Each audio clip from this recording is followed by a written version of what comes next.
My beloved brothers and sisters, when someone hurts you, the first reaction is often to explain yourself, to argue, to defend your pain, or to respond with the same emotion they gave you.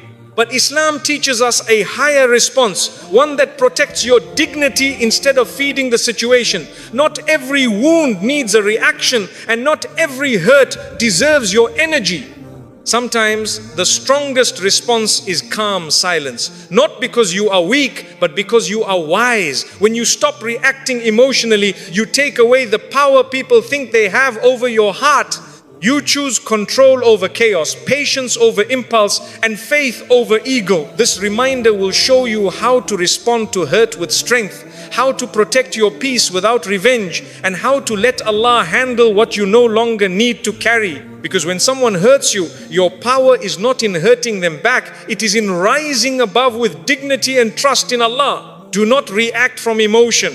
When pain strikes suddenly, emotion rushes forward before wisdom has time to speak. The heart feels wounded, the mind becomes restless, and the tongue feels pressured to respond immediately. Islam teaches us to pause at this exact moment. Not every feeling deserves an instant reaction. Emotions are real, but they are not always reliable guides. When you react from emotion, you often speak from hurt rather than truth. Words said in pain may feel relieving for a moment, but they often carry regret that lasts much longer. Allah teaches us self-control because He knows the damage unchecked emotion can cause. Strength is not found in instant response, it is found in restraint. When you pause, remember Allah, and delay your reaction, you protect your dignity. You give your heart time to settle and your mind time to regain balance. This pause is not weakness, it is obedience. It is choosing faith over impulse and wisdom over temporary relief. Emotional reactions often deepen wounds instead of healing them. When someone hurts you, your immediate response may escalate the situation, turning pain into conflict. Islam teaches us that escalation rarely brings peace. A calm heart sees clearly, but an emotional heart sees only the wound. When emotions take control, the ego demands defense, justification, or retaliation. But the ego does not heal the soul. Allah calls us to rise above the ego by practicing sabr in the moment of provocation. Sabr is not passive suffering, it is active self-control. When you resist reacting emotionally, you take back control of your inner state. You stop allowing others to dictate your behavior. This control protects your character and preserves your faith. Over time, you realize that many situations resolve themselves when you do not fuel them with emotional reactions. Reacting emotionally often places your peace in the hands of others. Your mood rises or falls based on what they say or do. Islam teaches independence of the heart. A believer's peace should be anchored in Allah, not in people's behavior. When you react emotionally, you hand power to the one who hurt you. When you pause, you reclaim that power. Silence and restraint remove the reward of reaction. Many people provoke others not for truth, but for response. When no reaction comes, the provocation loses its force. This is wisdom. Allah loves those who control their anger because anger clouds judgment and weakens faith. By not reacting emotionally, you protect your iman from being damaged by temporary feelings. The Prophet ﷺ was harmed, insulted and rejected, yet he mastered emotional control. His reactions were guided by revelation, not by impulse. This prophetic example teaches us that emotions should be acknowledged, not obeyed blindly. Feeling hurt is human. Acting from hurt without wisdom is dangerous. Islam allows emotion but disciplines expression. When the believer follows this path, their responses become measured and meaningful. They speak when speech benefits and remain silent when silence protects. This balance preserves honor. Emotional restraint transforms pain into dignity. It allows Allah to handle matters beyond your control. Emotional reactions often demand immediate justice, but Allah's justice operates on perfect timing. When you react emotionally, you may rush ahead of Allah's plan. Patience allows Allah's wisdom to unfold. Many times, what feels urgent is not actually necessary. When you wait, clarity emerges. Emotions fade, but consequences remain. Islam teaches us to delay action when emotions are high, because clarity comes with calm. This delay is mercy from Allah. It protects you from decisions that may haunt you later. The believer learns that not every feeling needs expression. Some feelings need healing through remembrance, prayer, and silence. Reacting emotionally can also distort intentions. You may begin to act not to please Allah, but to satisfy the ego or prove a point. This shift weakens sincerity. Islam values intentions deeply. When emotions dominate, intentions blur. By pausing, you realign your heart with Allah. You ask yourself whether your response will bring reward or regret. This reflection strengthens faith. It trains the soul to prioritize obedience over impulse. Over time, this discipline becomes a habit, and the believer grows calmer, wiser, and more resilient. Emotional restraint also protects relationships. Many relationships are damaged not by the original hurt, but by the reaction to it. Harsh words spoken in anger can destroy trust quickly. Islam values harmony and reconciliation. By not reacting emotionally, you keep the door open for healing. Silence allows space for understanding. Even if reconciliation does not happen, your character remains intact. Allah rewards character even when outcomes are painful. Preserving character is more valuable than winning an argument. When emotions are high, Shaitan finds opportunity. He whispers exaggeration, fuels anger, and pushes the believer toward regretful actions. Islam teaches remembrance at moments of anger precisely because it interrupts this influence. Saying "A'udhu billah" and stepping back creates distance between emotion and action. This distance protects faith. The believer learns that control in moments of hurt is a shield against spiritual harm. Emotional restraint is not suppression, it is protection. Over time, the believer who practices emotional control experiences inner strength. They are no longer easily shaken. Hurt still comes, but it does not dominate. This strength brings peace. Peace improves worship. Worship strengthens connection with Allah. This cycle builds a stable heart. A stable heart does not react impulsively. It responds thoughtfully. This response reflects maturity in faith. In the end, not reacting from emotion is an act of trust in Allah. You trust Him with justice, healing, and outcomes. You choose calm over chaos, patience over impulse, and faith over ego. And when you master this choice, you discover that true strength is not loud or reactive. It is quiet, steady, and deeply rooted in Iman. Silence can be a powerful boundary. Silence is often misunderstood as weakness, but in Islam, silence can be one of the strongest boundaries a believer sets. When someone hurts you, pressures you, or crosses your limits, you may feel obligated to explain yourself or defend your position. Yet silence says more than words ever could. It communicates self-respect without aggression and firmness without hostility. By choosing silence, you refuse to engage in exchanges that drain your peace. Allah teaches us that not every situation requires a response. Some situations require distance. Silence creates that distance without cruelty. It protects the heart from being pulled into unnecessary conflict and preserves dignity when emotions run high. This form of silence is intentional, not fearful. It is rooted in trust that Allah sees, hears, and understands. When you remain silent with clarity, you place a boundary that says your peace is not available for harm. Silence becomes powerful when it replaces emotional reaction. Many people provoke others hoping for a response. They want words, explanations, or visible pain. When silence meets provocation, the cycle breaks. The believer denies negativity the attention it seeks. Islam teaches us not to feed conflict. Silence starves it. This restraint prevents escalation and keeps the heart calm. A calm heart is closer to Allah than a reactive one. Silence allows the believer to step back, reflect, and choose wisdom over impulse. This choice strengthens faith. It shows mastery over the self, which is a form of jihad. The Prophet ﷺ, reflect and choose wisdom over impulse.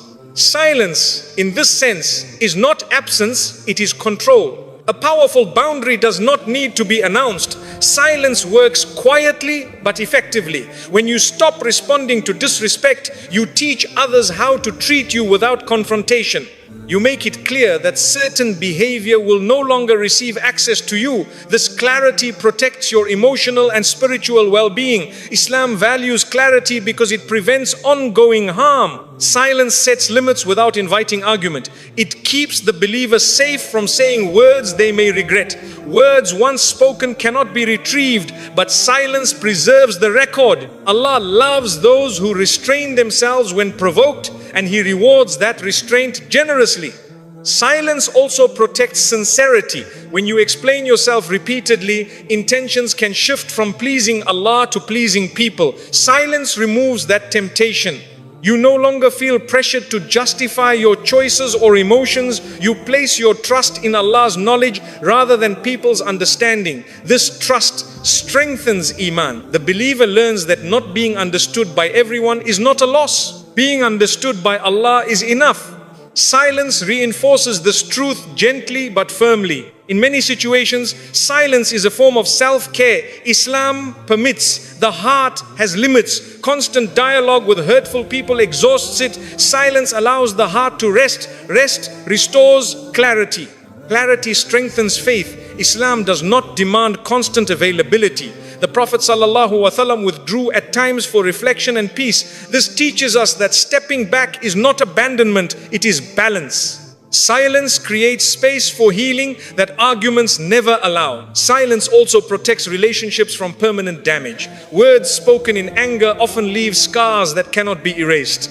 Silence prevents these scars. Even if the relationship does not heal, the believer's character remains intact. Allah values character over outcome. Silence ensures that dignity is preserved even when closeness is not possible. This preservation is mercy toward the self and toward others. Some people fear silence will be misunderstood, but Islam teaches us that intention matters more than interpretation. When silence is chosen for peace, Allah records it as wisdom. People may think what they want, but their thoughts do not define your worth. Silence frees you from the burden of managing perceptions. This freedom brings calm. Silence as a boundary also limits manipulation. Manipulation thrives on conversation, explanation, and emotional response. Silence removes these tools. The believer regains control over their emotional space.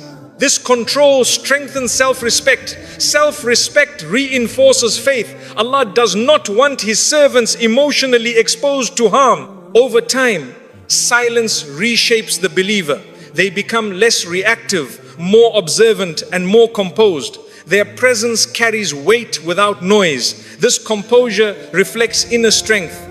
Strength rooted in faith is stable and enduring. Silence nurtures this strength quietly. In the end, silence can be a powerful boundary because it protects peace, preserves dignity, and keeps the heart connected to Allah. It does not seek victory over others, it seeks safety for the soul. And when silence is chosen for the sake of Allah, He fills it with wisdom, strength, and lasting peace. Distance heals what arguments cannot. Many people believe that healing comes from talking more, explaining more, or arguing until they are understood. But Islam teaches us that some wounds do not heal through words at all. They heal through distance. When emotions are raw and pain is fresh, arguments often deepen the injury instead of resolving it. Each word becomes a weapon. Each response fuels more misunderstanding. Distance, however, allows the heart to breathe. It removes the believer from the source of harm and gives space for calm to return. This space is not abandonment, it is wisdom.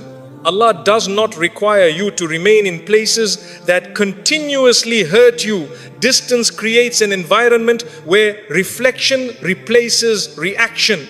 In that quiet, the heart begins to settle and healing can finally begin. Arguments usually come from the desire to be understood, but understanding cannot be forced. When someone has already chosen not to listen, no amount of explanation will change them. Islam teaches us to recognize when effort turns into exhaustion. Distance protects the believer from wasting emotional energy on people who are not receptive. It preserves dignity and prevents regretful words. When you step back, you regain control over your inner state. This control strengthens faith. Allah values restraint more than endless debate. Distance allows Allah to work on hearts in ways arguments never can. Distance also allows perspective to return. When you are constantly engaging, emotions stay heightened. Hurt feels louder, anger feels justified. But when distance enters, clarity follows. The believer begins to see the situation more objectively. They recognize patterns, boundaries, and truths that were hidden in emotional noise. Islam values reflection because reflection leads to wisdom. Distance gives space for reflection. It allows the believer to reconnect with Allah through dua and remembrance instead of constant conflict. This reconnection restores peace. Arguments often aim to change others, but distance focuses on healing the self. Islam teaches that you are responsible for your actions, not for controlling others. Distance shifts attention inward. It allows the believer to ask, what does my heart need to heal? Rather than how do I make them understand? This shift is powerful. It moves the believer from desperation to stability. Allah strengthens those who protect their hearts with wisdom. Distance becomes a form of self-respect guided by faith. Some people fear that distance is unforgiving, but Islam distinguishes between forgiveness and access. You can forgive without remaining exposed to harm. Distance does not mean hatred. It means boundaries. It allows forgiveness to be sincere rather than forced. When you remain too close to ongoing harm, forgiveness becomes resentment in disguise. Distance gives forgiveness room to breathe. It allows the heart to release pain gradually. Allah loves hearts that forgive without destroying themselves in the process. Distance also interrupts unhealthy cycles. Arguments often repeat the same patterns without resolution, the same words, the same pain, the same outcome. Distance breaks the cycle. It stops the repetition and creates a pause. In that pause, Allah places wisdom. Sometimes hearts soften only when silence replaces noise. Distance gives Allah space to intervene. Many conflicts resolve not because of words spoken, but because space allowed reflection. Distance protects character. Arguments can pull the believer into behavior they later regret. Harsh words, raised voices, and wounded pride damage the soul. Distance prevents this damage. It allows the believer to remain calm, respectful, and faithful. Allah rewards those who protect their character even when hurt. Preserving character is more valuable than winning any argument. Distance supports this preservation. Distance also heals the body and mind. Emotional stress affects sleep, focus, and health. Islam values well-being because it supports worship. A disturbed heart struggles to pray with presence. Distance reduces stress. Reduced stress restores balance. Balance strengthens Iman. This change shows why distance is sometimes necessary for spiritual health. Some relationships can heal only after space is created. When distance is respected, communication later becomes healthier, calmer, and more sincere. Even if reconciliation does not happen, the believer emerges stronger and more peaceful. Islam values peace over forced closeness. Closeness without respect is not closeness at all. Distance restores respect. In the end, distance heals what arguments cannot because it removes noise, restores clarity, and protects the heart. It allows Allah to replace chaos with calm and pain with wisdom. When distance is chosen for the sake of Allah, it becomes a means of healing, strength, and lasting peace. Do not seek closure from the one who caused the wound. One of the deepest mistakes people make after being hurt is searching for closure from the very person who caused the pain. The heart hopes that an explanation, apology, or final conversation will bring peace. But Islam teaches us that peace does not always come from answers. Sometimes it comes from acceptance. When someone wounds you, they are often unable or unwilling to heal you. Expecting them to provide closure places your healing in their hands, and that keeps the wound open. Allah never asks you to depend on people for your inner peace. He asks you to depend on Him. Closure given by people is fragile and conditional. Closure given by Allah is stable and lasting. When you release the need for explanations, your heart begins to heal naturally. You stop reliving the pain and start moving forward with trust. This release is not denial, it is surrender. And surrender to Allah brings calm that conversations never could. Seeking closure from the one who hurt you often leads to more disappointment. You may not receive the response you hoped for. You may be blamed, dismissed, or misunderstood again. Each of these outcomes deepens the wound instead of closing it. Islam teaches us to protect the heart from repeated harm. When Allah